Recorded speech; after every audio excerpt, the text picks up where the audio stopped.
Bonjour tout le monde, j'espère que vous allez bien aujourd'hui. On se retrouve donc pour le troisième jour de travail. On est mercredi 28 avril. Et donc je vous montre tout de suite le PDF du jour.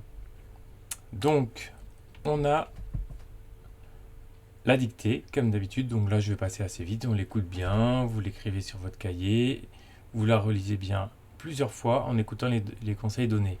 Quand je dis relire plusieurs fois, il faut à chaque fois se mettre un objectif de relecture. Je relis d'abord en regardant s'il y a des pluriels, ensuite je relis en regardant si j'ai bien conjugué les verbes. Je peux encore relire pour voir si je n'ai pas oublié des syllabes, des sons dans les mots. Voilà, donc le premier exercice en français. On continue sur les phrases longues. Donc vous observez bien cette photo. Dans les détails, il y a beaucoup de détails dans cette photo, donc il devrait y avoir beaucoup de phrases très différentes les unes des autres. Aujourd'hui, je vous demande d'écrire 5 phrases longues qu'on a appris à le faire depuis, on est en train d'apprendre à le faire depuis lundi. Donc vous utilisez les questions habituelles où, quand, comment, pourquoi pour rallonger la phrase. Ces questions sont obligatoires, on doit y avoir la réponse dans vos phrases. Donc 5 phrases aujourd'hui. Donc conseil que je donne, pour réussir cet exercice, il faut commencer par écrire 5 phrases très courtes qui contiennent 3, 4 ou 5 mots. Puis on les rallonge grâce aux questions où, quand, comment, pourquoi. Et je rappelle aussi qu'une phrase courte répond déjà à deux questions. Qui et quoi. Donc je vous donne un exemple là. Qui, ça peut être l'hippopotame.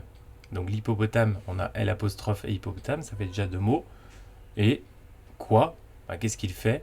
Se baigne. L'hippopotame se baigne, L apostrophe, hippopotame, se et baigne. On a quatre mots. Donc on a bien notre phrase courte. Ensuite, où il se baigne. Voilà, la réponse, on la voit sur la photo. Quand, ça c'est à vous de me dire si c'est le matin, l'après-midi, à un autre moment. Comment, est-ce qu'il se baigne rapidement, est-ce qu'il se baigne, voilà, la façon dont il se baigne, avec joie par exemple aussi. Pourquoi, pourquoi il se baigne. À vous de aussi, voilà. Donc ça, moi je suis parti de l'hippopotame, mais il y a tellement d'animaux sur cette image qu'on peut inventer. Moi je demande 5 phrases, mais on pourrait inventer des dizaines de phrases. Donc voilà, observez bien et on verra lors de la correction, quand on corrigera ça au collège, ce que vous avez noté, ce que vous avez construit comme phrase. Voilà pour le premier exercice. L'exercice ensuite de français pour Cyril, donc c'est compter le nombre de fois où le mot apparaît. Donc par exemple, Cyril, dans cette liste, le mot il, faut que tu regardes où est-ce qu'il apparaît et combien de fois il apparaît.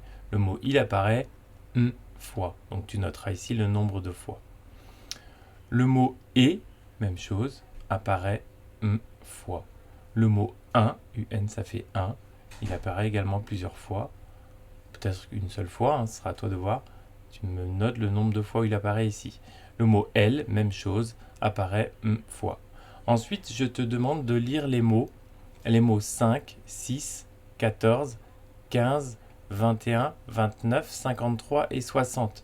Alors il faudra compter, par exemple, le mot 5, 1, 2, 3, 4, 5, c'est ce mot-là. À toi de me le lire. Voilà, il y aura le mot numéro 6, donc celui qui est juste après, mais après il y a le mot numéro 14, 15, il faut aller chercher un peu plus loin jusqu'au mot 60, qui sera sûrement en bas de la liste ici. Voilà, ça t'entraîne en même temps à compter et à lire. En mathématiques alors, on a un exemple de chèque ici. On va mettre en application ce qu'on a appris, écrire et lire les grands nombres. Donc un chèque, ici par exemple on a 1073 € qui est écrit en lettres ici, mais également en chiffres ici. Sur un chèque, les deux apparaissent, d'où l'importance de savoir écrire en lettres et en chiffres. Je vous donne ici un deuxième exemple de chèque, mais avec un peu le cours, la leçon, ce qu'on doit noter ici en haut, ce qu'on doit noter ici, où c'est écrit A là, ce qu'on doit noter ici, le montant en chiffres, vous voyez, montant en lettres, montant en chiffres, le destinataire c'est à qui on fait ce chèque, le nom de la ville, la date, donc deux informations, parfois il n'y a qu'une ligne, et les deux informations sont sur la même ligne, et la signature. Donc il faudra vous entraîner aussi à faire une signature. Ici, je mets en application l'exercice, donc application, tu achètes une voiture à 17 698 €. Bon, je le lis le nombre, et tu dois payer par chèque. Donc il faut remplir le chèque. Alors sur votre cahier, vous n'allez pas écrire directement sur le chèque, sauf ceux qui peuvent l'imprimer, pourquoi pas, mais comme il y a des gros numéros, des gros chiffres en plein milieu, c'est difficile. Donc vous écrivez 1, 2, 3, 4 et 5 sur votre cahier et vous me remplissez, vous m'écrivez à côté 1, ce qu'il faut écrire sur le chèque, 2, vous m'écrivez ce qui doit aller là, en 3, vous m'écrivez ce qui doit aller ici, en 4, ici, vous avez les deux lignes, hein. Vous vous souvenez, date et lieu, l'endroit, et la signature. Voilà, donc vous notez bien sur votre cahier chaque partie. Ensuite, pour Cyril, on a des additions qui sont un peu plus difficiles puisque les nombres sont un peu plus grands. Alors, par exemple, ici, il y a 5 plus 8, 8 plus 6, 9 plus 9. Les exemples sont donnés. Tu dois me dire ici combien ça fera. Donc, soit tu comptes sur tes doigts, soit je t'explique ensuite, la page suivante, tu fais des petits ronds ou des petites croix ou autre chose, des petits bâtons. Moi, j'ai fait des petits ronds ici, donc j'ai 5 plus 8. J'ai 5 d'un côté, j'ai 8 de l'autre côté. Pour faire une addition, additionner, c'est mettre ensemble. Donc, regarde, je le fais là. Je rapproche le premier paquet du deuxième paquet. Là, je les mets ensemble.